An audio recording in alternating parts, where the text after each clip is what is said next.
Hello everyone, welcome back to part 2 of the Dunster Station rebuild. I made a tree. I know it's not up to the standard of Sam's and the competition on the WWS page. Checked that out, it was a week ago. It's not a wire one, I just get some clippings and stuff out in the garden. And as I was cleaning my lawnmower, I noticed that the grass underneath from the last time I cut it stayed green. It was really dry, so I thought I'm going to mash this up, see if I can make my own grass. I painted brown underneath this part of the station and I wanted it to look a little bit rough. It's not brilliant, it's an experiment, but we'll see what we can do. I'm going to try and tone it down a little bit. Give it some hairspray maybe to try and hold the bigger parts on. Might get one of the little ones, crayons, don't tell the missus, shave one of them up and scatter some colour on it, maybe see if I can get some flowers or something like that. We'll see. It's okay, I suppose, it's an experiment. To try new things out at a very low cost, but it's okay, I'll leave it. We may grow on it, I may change it, I don't know, may put some bushes on there to be fair, see if I can make some. Okay, I'll bring it back. So this is the station as we're seeing it at the moment. So that's the tree I made. It's alright. I'm going to try and do the same thing, put some hairspray on, maybe scatter some of that green on it there. See, like the twigs that I used, and bunch them together, wrap them up. I'm going to paint the tree trunk, obviously because I just wrapped it with sticky tape at the minute. So you have a little friend on there as well,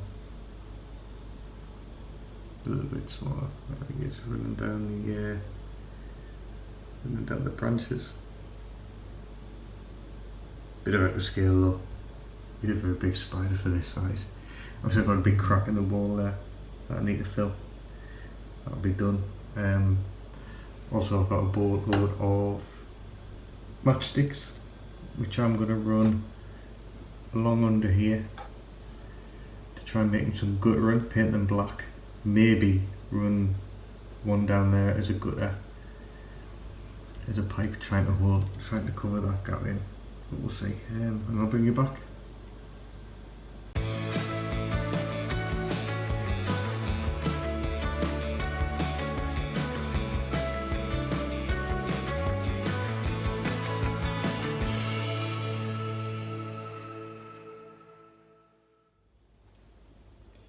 So this side I thought I'd use bigger bits. Obviously that side I try and chop it up finely. But this side I try to use bigger strands of grass and bits of twig. I don't know, it looks a bit better. Maybe with a little bit of colour and a little bit more on, it might look a little bit more like shrubbery or a little bit overgrown grass. But we'll keep trying. It's trying new things, isn't it? You know, I don't have the budget at the moment to have a static grass applicator. We'll see. It's just trying new things, experiment, and that's what I feel like is the best part about this. Is trying new things out, let my imagination go, and then running with that.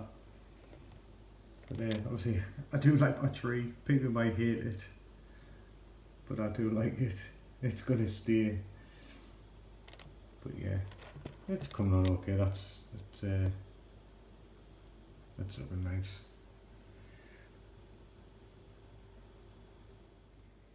So just experiment different things and use some old leaf clutter from outside to try and make like an overgrown bush area there. But I don't know, it looks better when you look at it with my own eye, but on camera it doesn't seem to show it up as nice.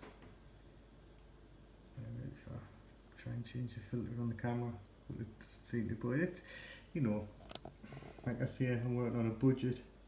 I'll see if I can lighten it with some coloured grass maybe, see if I can find something that's a bit greener. Obviously I'm working on dead foliage here because obviously it's all dry. We'll see if we can lighten it up a bit.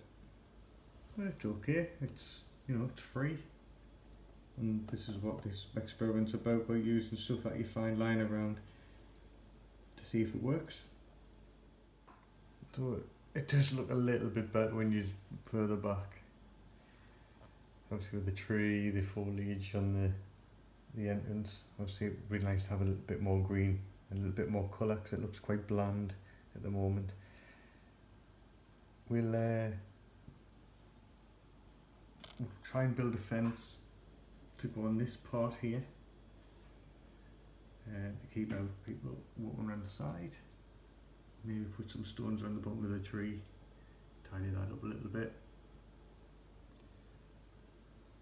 Put some people on the steps, paint the steps, change the colour of that. I want that to pop out a little bit more. Maybe paint the edge in here of the station entrance. Put some flowers on this part, on this grass area. Maybe try and get some little bits of foliage to go down the edges of the building. But this part of the video, I would like to ask for people's tips, what people would like to see on here, and I'll try to do them. If you just leave a comment in the comment section, maybe a way of doing guttering to go along here. I want to obviously top this off, maybe run something down here like a gutter. I don't know if it's too far around the side. But we'll see. Obviously it's damaged off years and years of neglect. We do have the roof part here that I need to tidy up. That's got a big crack in it and I had to try and repair that. I may have to get some filler or something to put on there, or if I can run something along here to cover it up. I was thinking about putting some pieces of matchstick, just lay on the roof as if it was timber left on there. It's something to play around with. Just a little feature, little things that make it stand out, make keep your eye interested. But again, please comment, like, subscribe if you can, if you feel like this is informative and helpful. And we'll come back with a part 3. I didn't have much time today to do too much, but I've had ideas running around all day, and obviously when I went out to do the garden today, that popped in my head about using that as a scatter. It's okay, it's not like a static applicator, but for me at the moment it's going to have to do. But if anyone's got any more ideas of what I could do to enhance it and make it stand out a little bit more, please let me know, and I'll enjoy reading your comments. Thanks so much, and look out for part 3, and take care everyone.